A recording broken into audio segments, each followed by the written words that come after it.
sinned so gravely, Brother Brigham, Brother Young. I have sinned so gravely, Brother Young, that only you can save me, Brother Brigham, Brother Young. That only you can save me, Brother Young. Well, I have revealed the temple secrets, Brother Brigham, Brother Young. The temple garments, oaths and secrets, Brother Young. Well, I have apostatized and doubted, Brother Brigham, Brother Young, and borne my testimony falsely, Brother Young. And I have loved a woman, Brother Brigham, Brother Young, a woman in adultery, Brother Young. I have also led a negress, Brother Brigham, Brother Young. My fourth wife has some color, Brigham Young. Well, I sin so gravely, Brother Brigham, Brother Young. Howdy there. I'm Matt McKinley, and we're burning daylight. Howdy there, daylight burners. Happy Wednesday. How the hell's it going? Hump day already. It is halfway through the month of June already.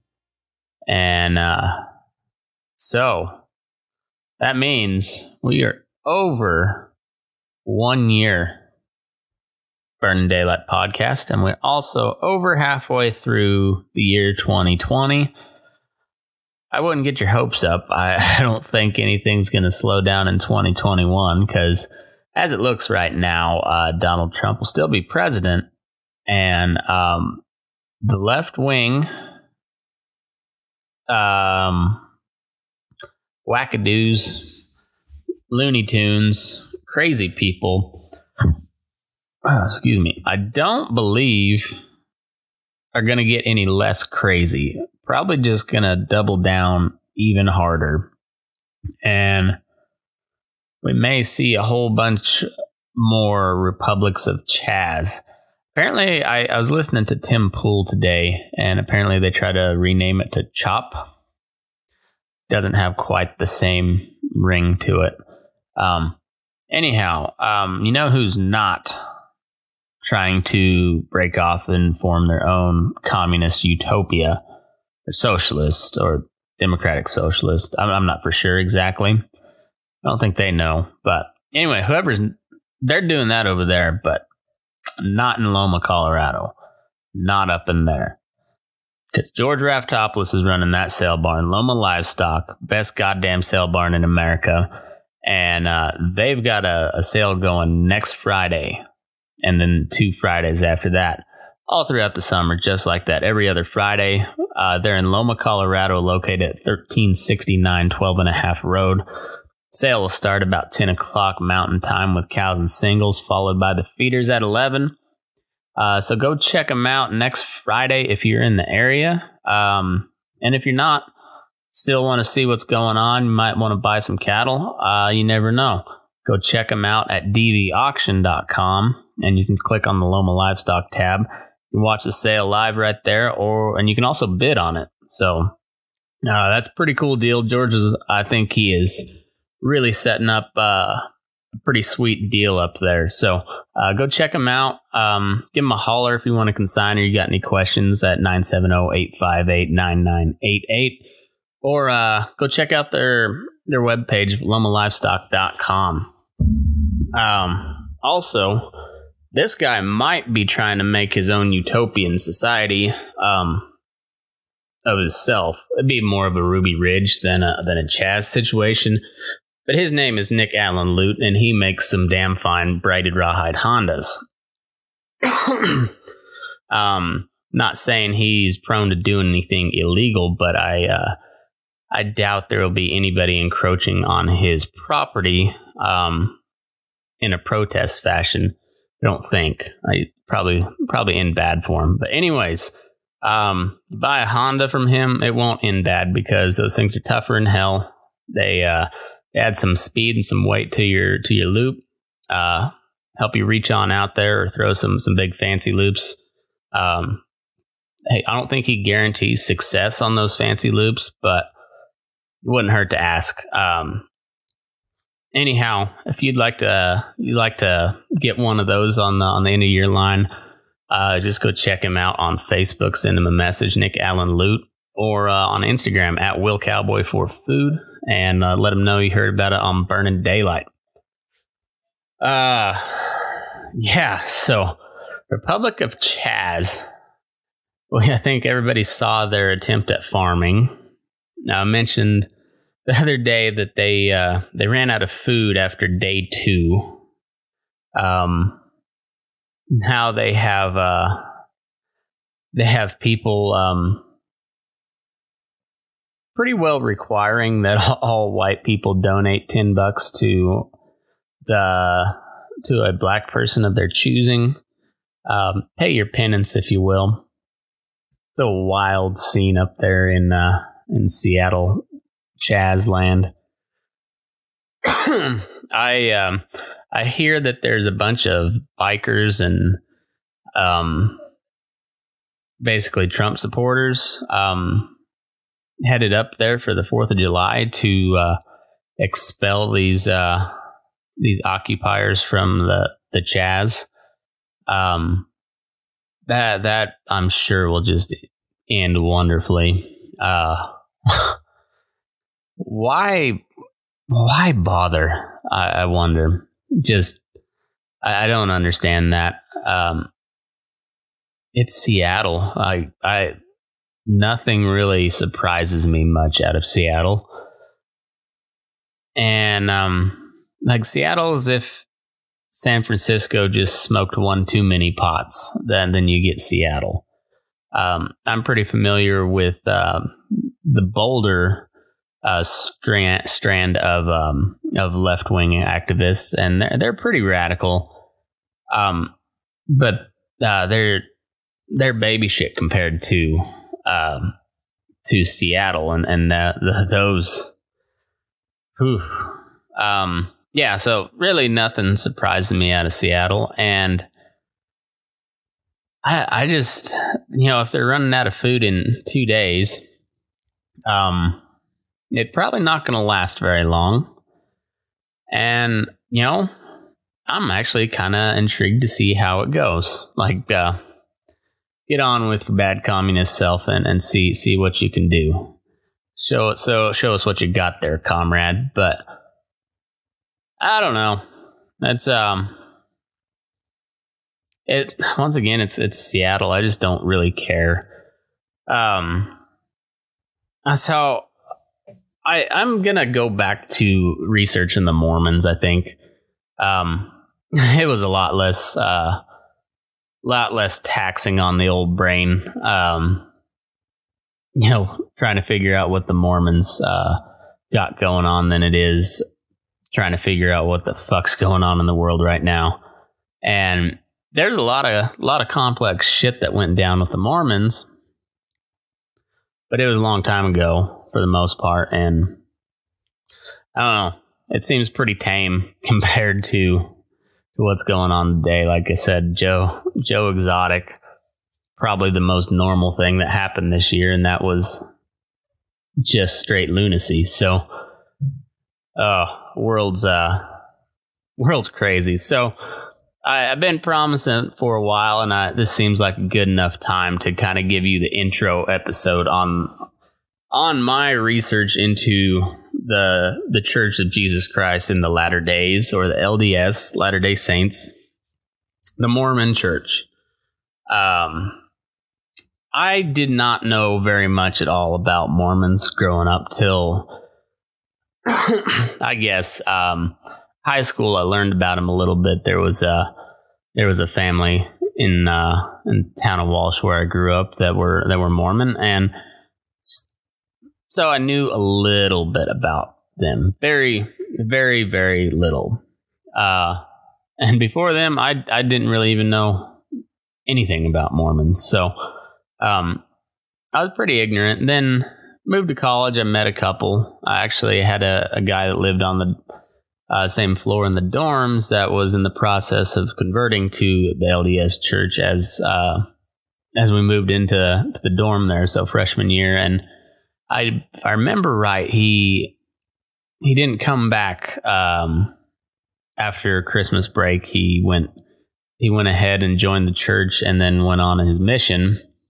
So I don't know if I think I'm still friends with him on Facebook, but I don't recall that I ever saw him after that. But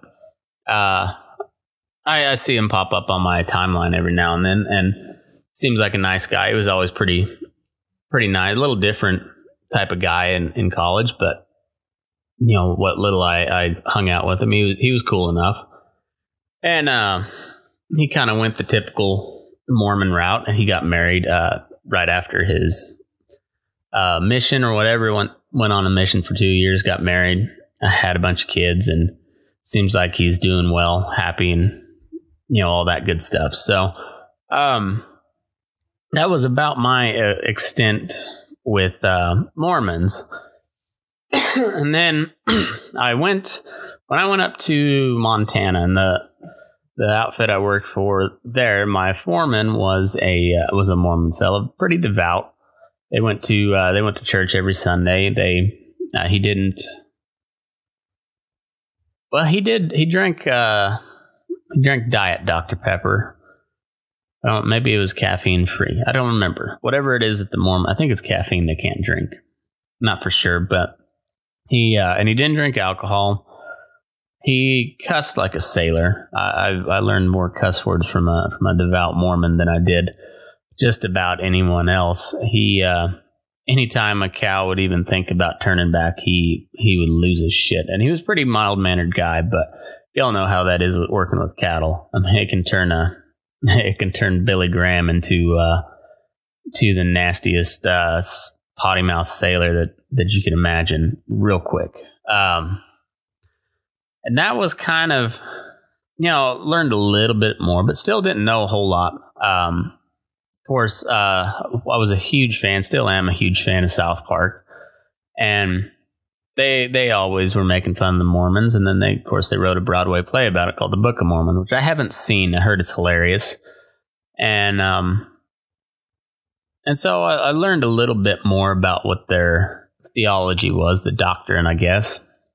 But just hadn't done much into it. Then one day I was watching Hell on Wheels with my wife. That was one of our shows that we could not stray ahead.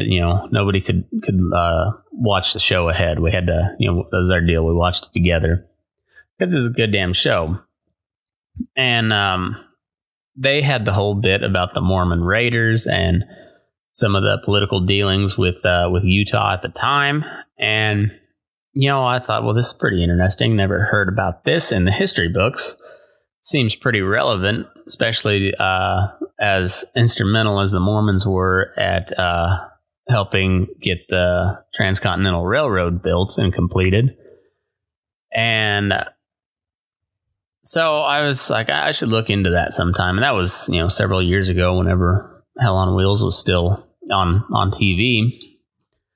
And then I guess it was Corb Lund. He had, on one of his live streams, he talked about some books to read. And he had recommended this book about the Mormons. And because his family was part of I don't know if it was the original Mormon Exodus, but a large chunk of his family were Mormon, came up through Utah and then moved up north into Canada. And so I texted him because I can do that now because, best friend Corb Lund and all. And I said, what was that book called? And he said it was Under the Banner of Heaven by John Krakauer. And so I immediately said, thanks, Pard, and downloaded it on my Audible. And it was a fascinating book. I blew through that thing real quick, and I started getting into some more Mormon literature or literature on the Mormons. And boy, you talk about a fascinating story, and one that is just very rarely told. And it has got, well, and I guess at least I had very little knowledge of it. And I don't think there's a whole lot of people outside of, Utah and Idaho. And, if you're not part of the Mormon church, or you're not from that part of the world, I don't think is very well known. So everybody knows Utah is kind of the Mormon stronghold, but it wasn't always that way. It actually started with a fellow named Joseph Smith, and he was from Vermont, and he bounced around all over kind of New England and the Midwest before he was finally he was assassinated basically in Carthage, Missouri in 43. But it was, I still need to get in and actually read the Book of Mormon and see a little bit more of the history behind it. I've got, if you remember back, I had a cowboy from Utah and Nevada on the show way back in August or something like that, talking about ranching out there in the southern Utah desert, southern Nevada. And we talked about the Bunkerville standoff and a whole bunch of different stuff. But Chet Semper was his name. He is a practicing Mormon, so I'm going to get him on the show and I guess learn about a little bit of what it's like to grow up in a Mormon household and the history that they learned. And I think he's a good guy. I liked visiting with him the first time around, so I think it'll be a good episode. I think you guys will like it. I know I'm looking forward to visiting with him. But just a kind of a cursory overview, because as I said, this is going to be a long series, I think, several parts, and probably, hour and a half to 2 hours a piece, because there's just a lot of history there, and most of it we had never heard before, and it's wild. So this fella named Joseph Smith was part of what was known as the Protestant Reformation, or the Great Enlightenment or something, whatever the revival movement of the early 1800s was. He was brought up into that. So you had the Calvinists and you had the Methodists, and and there was a big time of reawakening of the Christian spirit, and there was revivals going on all over New England. There was a lot of laying on of hands and healing and speaking in tongues, and Joseph Smith was kind of right in there with that whole deal. He grew up. His father was kind of a failed farmer. They bounced around a little bit. They were in New York, he was born in Vermont, and they moved up to New York. I was always kind of a failure at farming. They're always pretty impoverished, pretty poor, and but they were always looking for the next truth, or like the true meaning of Christianity. And they were also very into like some mystical type stuff. So like seer stones, which were, using rocks to read, inscriptions on something, or they were known to be treasure hunters. And how that all started was Joseph Smith believes he has a revelation. He's speaking with the angel Moroni, I believe is who he says. And the angel Moroni, reveals to him where these golden tablets are that are like the lost testament of Jesus Christ. And of course, you got to be a pure of heart and all that good stuff to be able to see it. And then if he's not right with the Lord, then he won't get the seer stones to be able to see these tablets and translate them. But he passes all the tests, and he has one of his friends write it down for him, because he can't read or write very well. For all accounts, he's a pretty brilliant fella, just not an educated fella. And anyhow, a couple weeks pass, and they knock out this, they get about half of it done. And the fella that's translating it or transcribing it for him, he has to go home because he's away from work, he's away from his family, and he is playing the scribe for this upstart evangelist calling himself a prophet. Well, he takes the manuscript of what he has wrote down, and he goes home, and somehow this manuscript gets stolen and destroyed.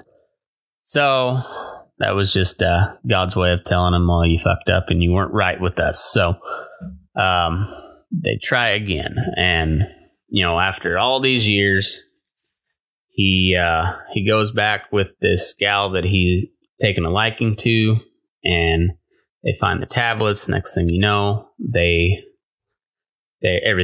heart is right. They're back in God's favor, and they can go about translating these golden tablets that only he can see, and he uses these mystical seer stones that he has made a special set of glasses for, so that he can read this ancient language, which they call Reformed Egyptian.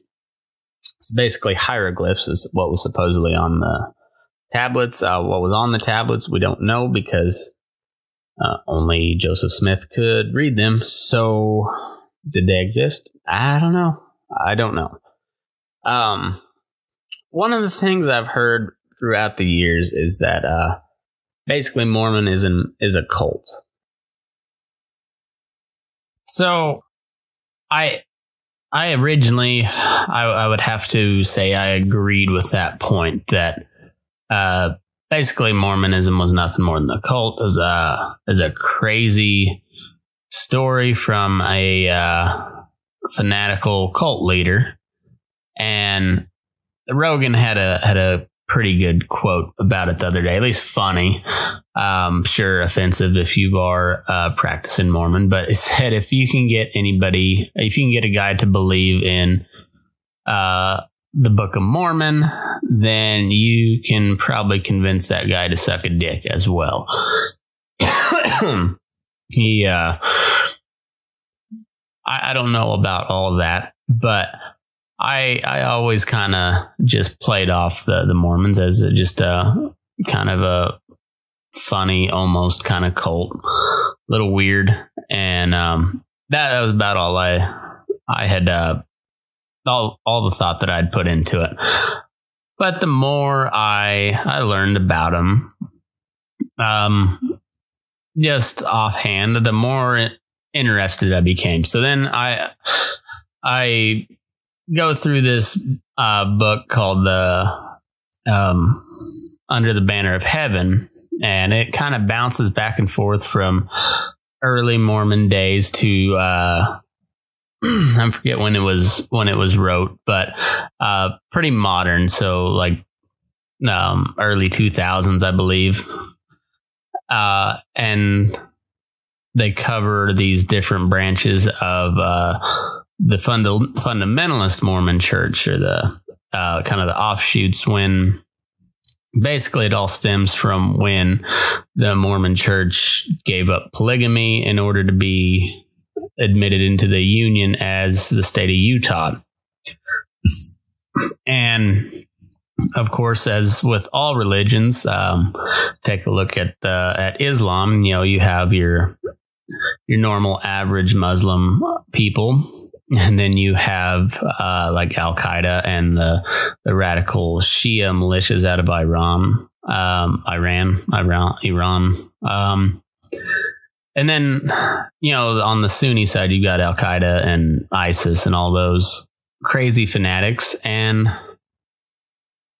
that's kind of what you have in all religions. You have the people who believe they have the true only original faith, and they're following to the original doctrine, and they go a little crazy with it. So you get groups like Al-Shabaab, Al-Qaeda, ISIS, and then of course you've got the fundamentalist church of Latter-day Saints, which still practice polygamy and are very rigid in their beliefs. And it was just a fascinating look into those people as a whole. And while the fundamentalist Mormon church gets a lot of bad press because they're very different than from you or I and what they practice and what they preach. There's not very many of them.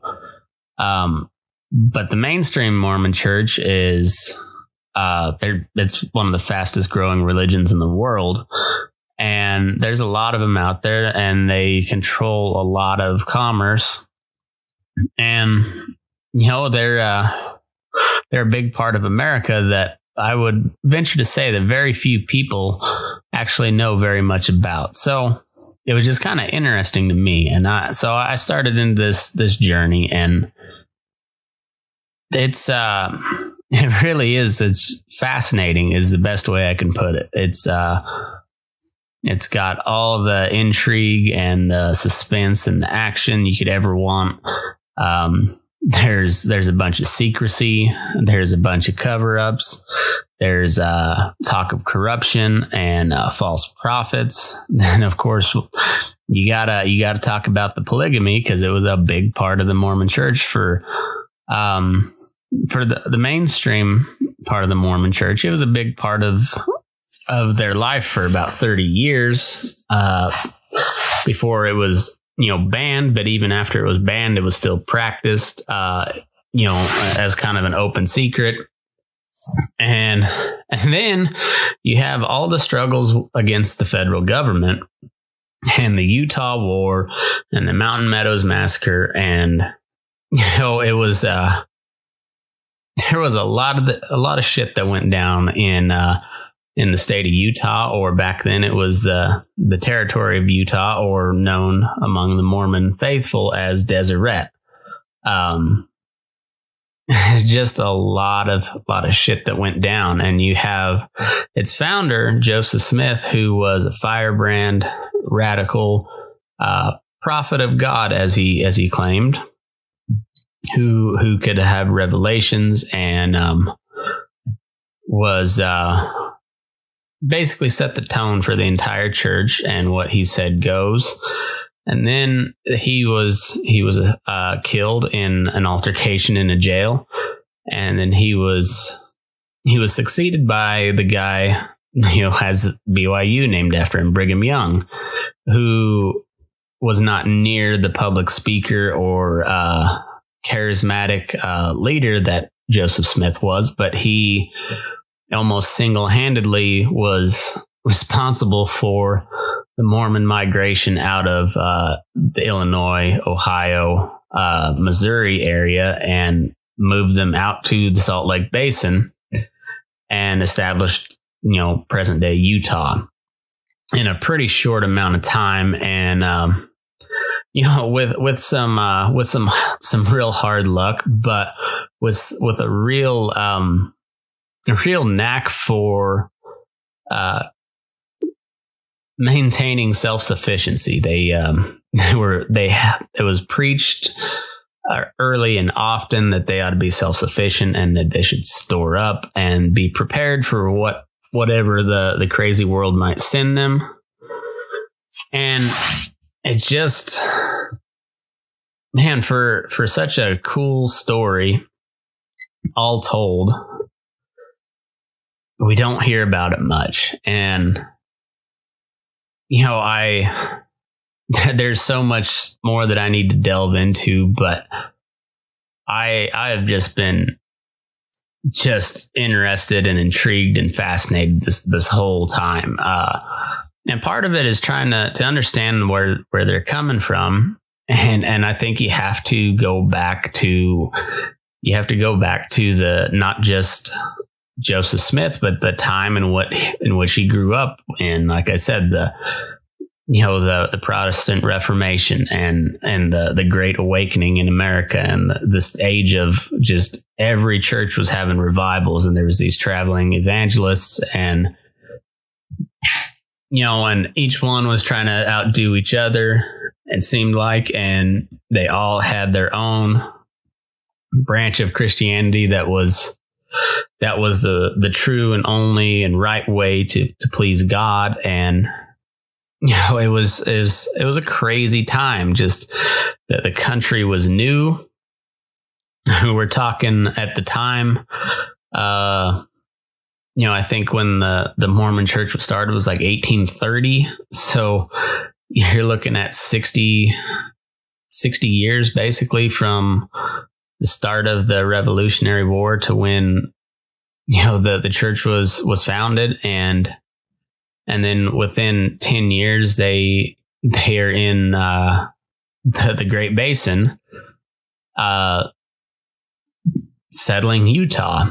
And it was just it's a crazy story. So I guess kind of the overview of what I've learned up to this point, and most of my research has been on the modern times. It's been more on the fundamentalist, polygamous type sects, particularly down in southern Utah. But the reason for the location of these fundamentalist groups has a lot to do with the founding of Utah and the Mormon, the Mormon exodus or migration, and the people that settled in southern Utah. They kind of didn't go anywhere, and anyhow, it's just and then the rest of my research has just been from Joseph Smith in I forget the name of the place in Ohio, and Jackson County, Missouri, and then back into Nauvoo, Illinois. It's kind of where I started, and then a lot into the early Utah days. So that's kind of the research I'm in right now. And I'm currently reading a biography of Orrin Porter Rockwell, who was one of Brigham Young's, Joseph Smith originally, and then Brigham Young, one of their right hand men, and who was also known as one of the destroying angels of Brigham Young, which was kind of another name for their, I guess you'd say, secret police.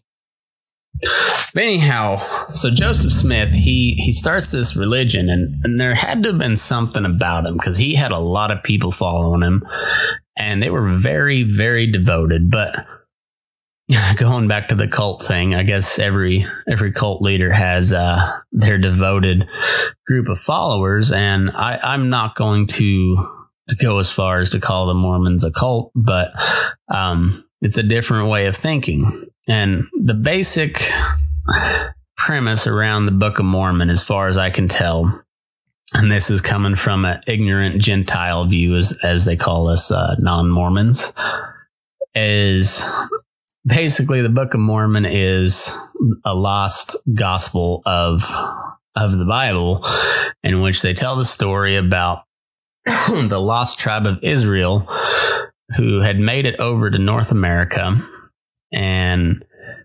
had settled here, and then they were wiped out in a war with the Native Americans, the Indians, who they called the Lamanites, who were also the people of Israel, but they were cursed, and therefore they were cursed by God with a darker skin and I guess an unpure heart or something.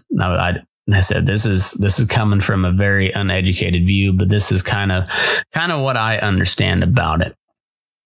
And it was prophesied that there'd be a prophet that came and who could speak with God, and that was Joseph Smith, and he had these revelations, and that was God's way of telling the people here on earth how to prepare themselves for the coming end times, the coming apocalypse, if you will, and how they would find favor with God and how they would be rewarded in the afterlife. And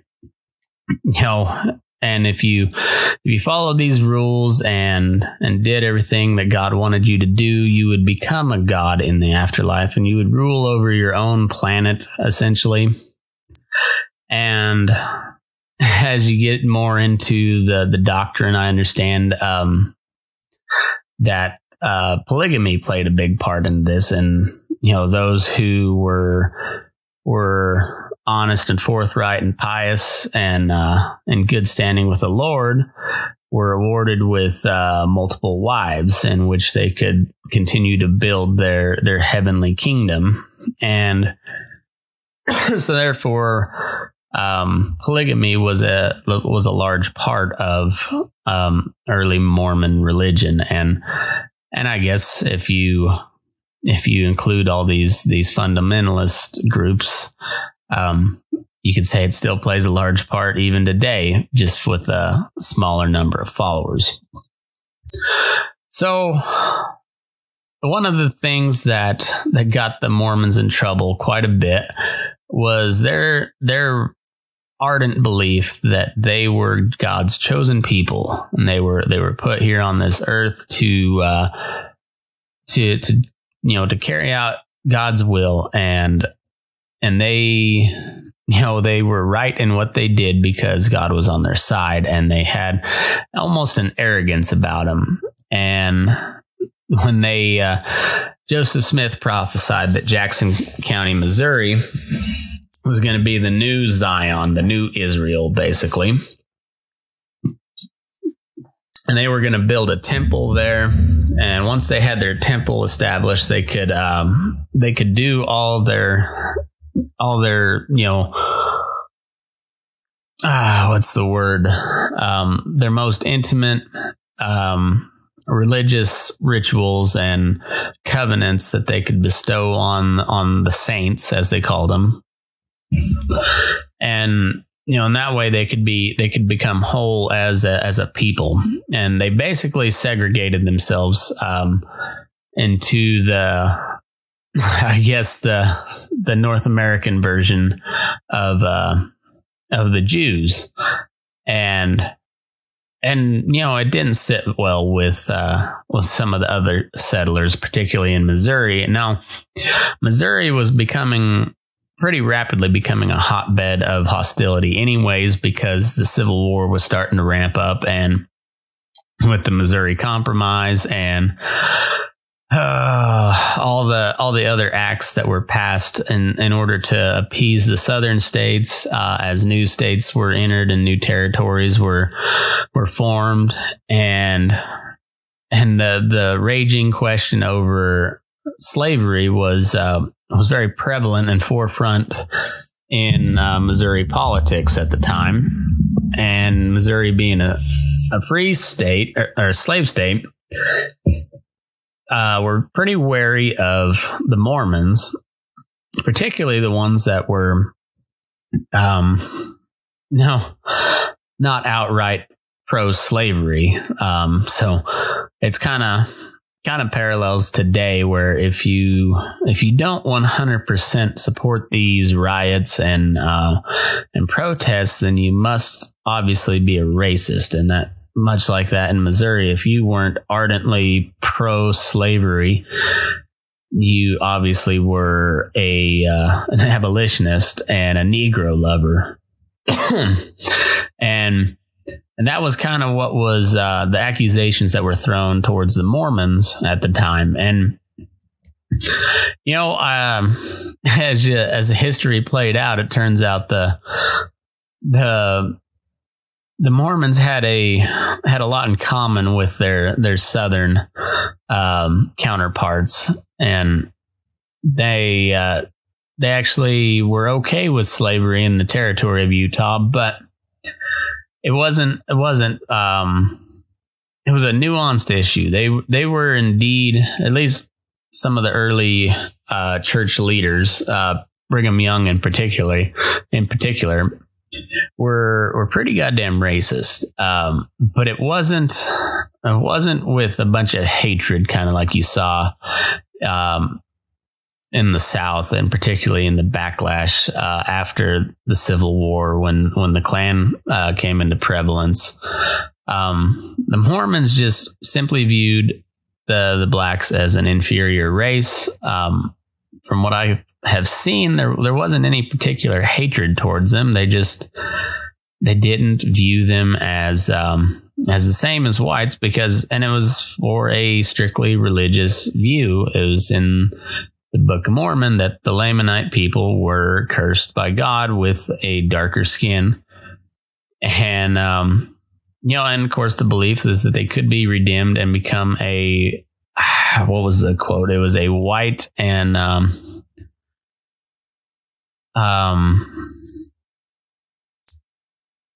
I forget. It was basically they would become like a they basically, the blacks were the dirty clothes of the human race. The blacks and the Indians and anyone who wasn't white. They were basically the dirty clothes of the human race, and it was almost like a clinical view of race relations at the time. But anyhow, because of the tensions over slavery in Missouri, the Mormons fell out of favor pretty quick. And also, one of the things that was pretty unique to the Mormons is they voted as a block, even more so than I would say the black community did today, that votes pretty overwhelmingly Democratic.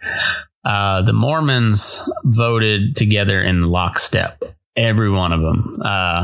Whatever Joseph Smith political views were, that is how the Mormon people voted. And then, in the wake of Joseph Smith's demise, whatever Brigham Young said, that was how the Mormons voted. And that was another big issue against them, is because they called what they termed the gathering, and the gathering of the saints. And so wherever they decided was going to be their new homeland, they called the saints together. So they would send out these missionaries, and they would recruit new converts, and they would say, "Let us all gather to Jackson County, Missouri." Well, things came to a head, and tensions finally broke, and a bunch of Mormon settlements got burned, and a bunch of the Mormons got whipped and tarred and feathered, and basically they got ran out of Missouri. And not basically, they did get ran out of Missouri. They were actually banished from the state under threat of being exterminated. So, Joseph Smith had prophesied that Jackson County, Missouri would be the new Zion. Well, now here they are, just a couple years later, getting banished from Missouri, and the folks in Missouri can't kick them out fast enough. So off they go, and luckily for them, the state of Illinois, which was still it was Chicago and then Frontier at the time. But the governor of Illinois was friendly towards the Mormon and sympathetic, so he offered them safe refuge in the state of Illinois, and they quickly established the town of Nauvoo.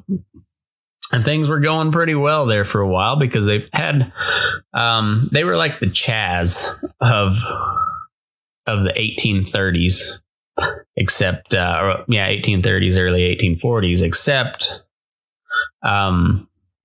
they were actually pretty good at self-sustaining. They gathered together. They pulled all their resources. One of the was kind of a point of contention, and I think it still is among certain different groups of the Mormons, was the was consecration, which meant you donated your entire worth to the church to be distributed to amongst all the members according to their needs. So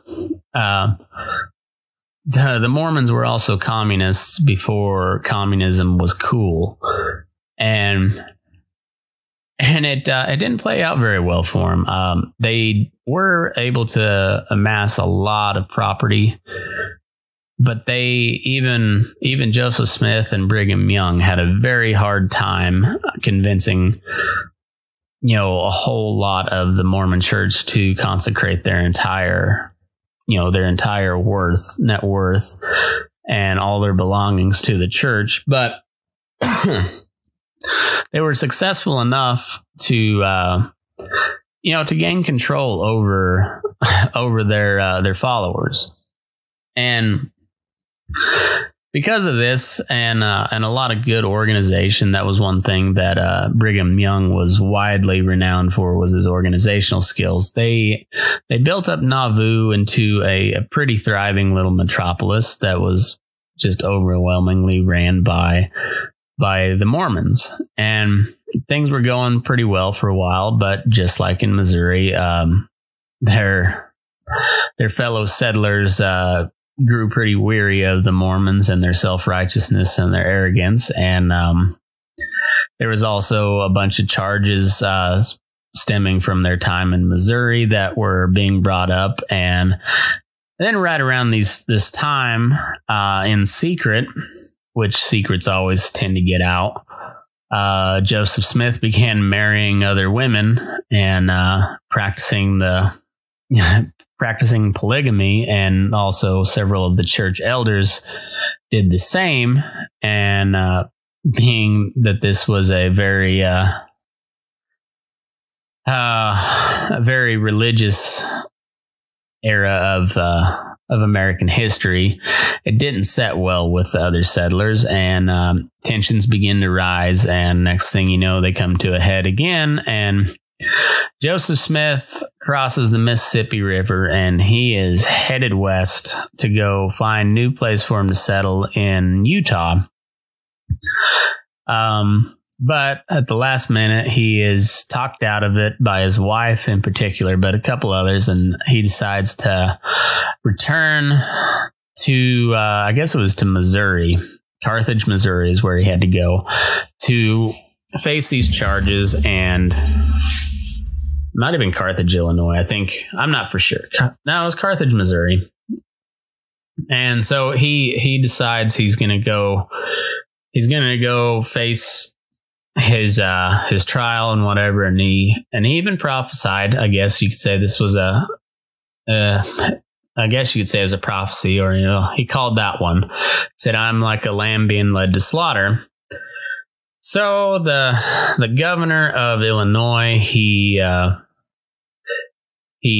gets Joseph and one of his brothers and a couple other church elders, and he locks them up in this cell, and he has them being guarded by a militia attachment that is not very friendly to him, but that was their job, was to guard him. So then when the angry mob shows up, the militiamen, they fire their guns in the air to make a show like they're actually trying to protect these people. And then they stepped aside as the mob swarms the jailhouse. They break into the second story jail cell where all these Mormon leaders are, and they just mow them all down except for one, I think, who survived just because they thought he was dead. Joseph Smith ends up getting shot out the window, and then shot several more times on the ground, and becomes a martyr. And in the aftermath, Brigham Young is named the president of the church, becomes the de facto leader of the Mormon people, and senses how things are going in Illinois, and can tell that they are no longer wanted. And at this point, they have made several pleas to the federal government to help them out, and nothing their way. Nothing has come their way. So they decide, to hell with the U.S. We are leaving the country, and they are moving to an area known as Upper California, present day Great Basin, particularly Utah. And he organizes a series of wagon trains out there, and in a matter of like 5 or 10 years, establishes Salt Lake City, Salt Lake Valley, and then settlements up into Idaho, California, Nevada, and southern Utah. All in all, something like 20,000 Mormons moved into the Great Basin within about a 5 to 10 year period. A lot of hardships along the way, a lot of struggles with the government, particularly because the Mormons were fairly friendly to the Indian population. But once again, it was all based on a religious view of life.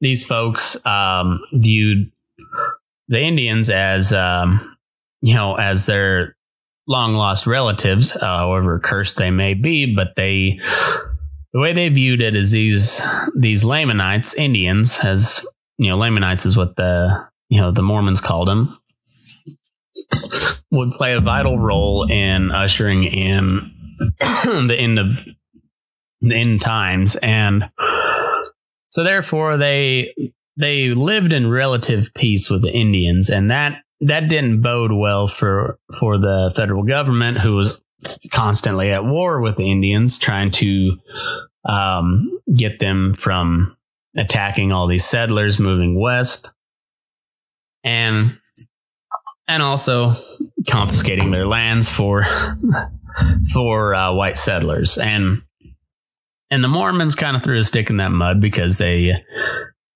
traded with them, and they treated them pretty well. And they also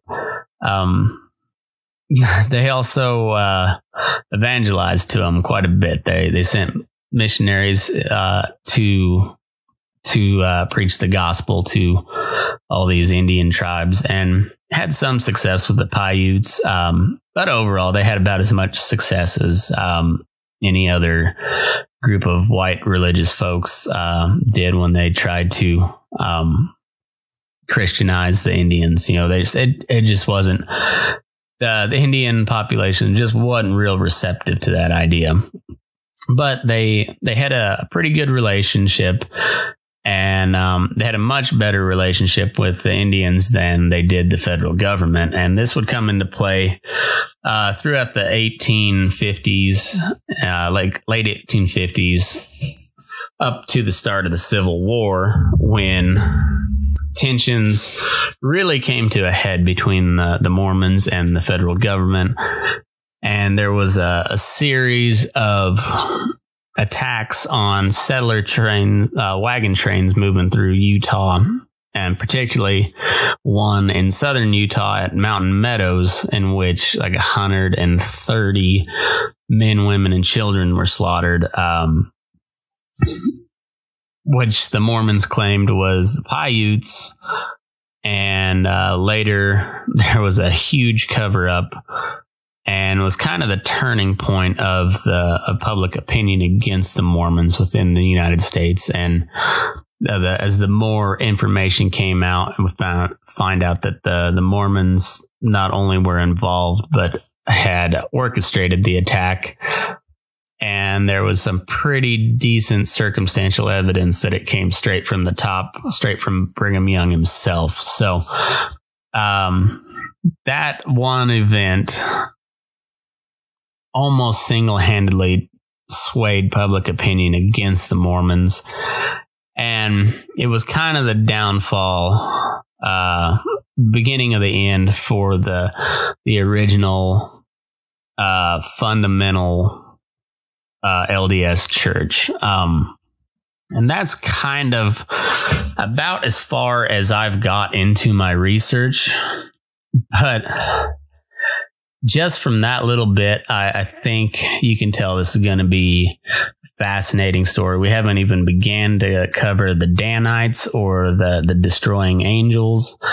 We haven't really even delved into polygamy yet, and there's just a lot more going on. And I'm really only decently read up to about 1860 to 1865 is where I would say I've got a fairly decent grasp on Mormon history. After that, I still got tons more research to do. So this will be an ongoing project for quite some time, but don't worry, it's going to get more interesting from here. I think you're going to enjoy it. And I think the next conversation we'll have about the Mormons, I'll have Mr. Chet Semper back on, and we'll discuss some stuff. But one of the things I really kind of admire about the Mormons is how well they take care of their own. Part of the early doctrine and teachings of their church was to be self-sufficient, self-reliant, be prepared for, basically a coming apocalypse in the end times. So, it was heavily preached to have like a year's worth of food and provisions. And I think that's something we could all probably take to heart a little bit more. But there's something about the Mormons that intrigues me and interests me. I will not be converting to the LDS church. Don't worry about that. Sorry, Chet or any other Mormon listeners I may have. It's just not happening. But you guys got a cool story, and I think more people need to hear about it because it's interesting, and it's a huge part of the American West that we just don't know enough about. So that's what I'm here for. So thanks y'all for listening. I appreciate it. I think this is going to be a fun little journey, and I'll put a link to some of the books that I've read so far if anybody wants to kind of follow along. They're good reads. Most of them are on Audible if you do audiobooks, but you just have to check the show notes or the blog post that I'll put up on the website for this episode. Make sure you look at that, and I'll have links to the books that I've read so far, and I think you'll enjoy them. But other than that, make sure you go follow me on all the social medias. Matt McKinley on Facebook, at MickerMac85 on Twitter and Instagram. Show pages are at Move Your Ass on Twitter, Instagram, and Snapchat, and Burning Daylight on Facebook and YouTube. Make sure you swing by the website and look at all the stuff we got going on there. It's burning-daylight.com. And we'll see you back here on Thursday for the final terrible conclusion to Cut the Cards Invitational. My followers are terrible. Terrible, terrible people.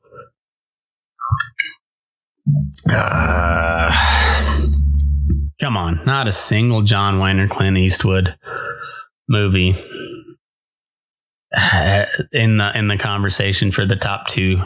Shameful. Anyhow, join us here on Thursday, and we'll recap the tournament and shoot the shit like we always do. So, full session on Thursday, and y'all move your ass. We're burning daylight. Well, I have sinned so gravely, brother Brigham, brother Young. I have sinned so gravely, brother Young, that only you can save me, brother Brigham, brother Young. That only you can save me, brother Young. Well, I have revealed the temple secrets, brother Brigham, brother Young. The temple garments, oaths and secrets, brother Young. Well, I have apostatized and doubted, brother Brigham, brother Young, and borne my testimony falsely, brother Young. And I have loved a woman, brother Brigham, brother Young, a woman in adultery, brother Young. I have also led a negress, brother Brigham, brother Young. My fourth wife has some color, Brigham Young. Well, I've sinned so gravely, Brother Brigham, Brother Young. I have sinned so gravely, Brother Young, that only you can save me, Brother Brigham, Brother Young. That only you can save me, Brother Young.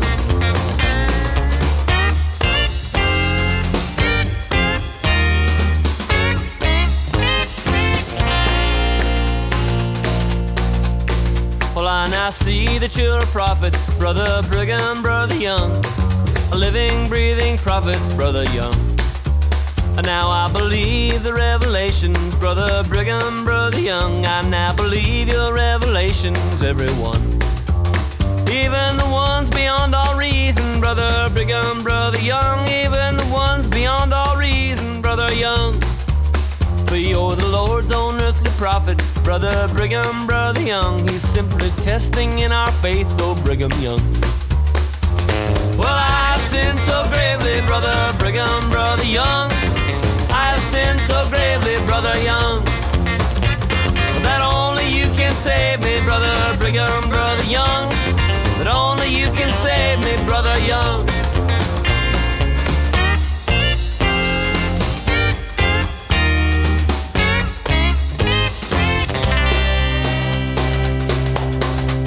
My only hope for exaltation, Brother Brigham, Brother Young. My only chance for exaltation, Brother Young, is to send me over the rim of the basin, Brother Brigham, Brother Young.